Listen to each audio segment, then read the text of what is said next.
Tiklo ang dalawang tulak ng iligal na droga sa isinagawang buy-bus operation sa kahabaan ng Ventanilla Street, Barangay 125, Pasay City, mag-aalas 8 ng gabi nitong unang araw ng Sabado, taong kasalukuyan.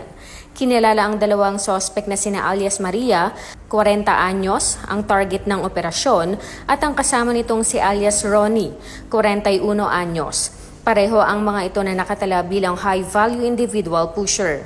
Ang District Drug Enforcement Unit ng SPD ang nagsagawa ng nasabing operasyon at nakuha sa kanila ang nasa 100 gramo ng hinihinalang iligal na droga na may standard drug price of value na 680,000 pesos. Successful yung operation natin dahil sa information na bigay sa atin ng confidential informant natin.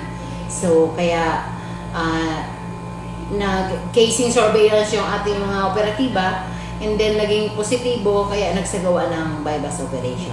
Nabatid sa imbestigasyon na binabagsakan ng target na babae ang kasama nito upang ibenta sa mga parakyano nila.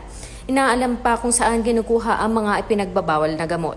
Samantala dati nang nakulong ang mga sospek sa paglabag sa iligal na droga at posesyon ng iligal na baril. Nasa kustodiyan na sila ng Pasay City Police Station para ikulong muli. Mula dito sa Southern Police District, ako ang inyong Police News Network Correspondent, Staff Sergeant Mayor Rose Daet, alagad ng batas, tagataguyod ng Balitang Pulis.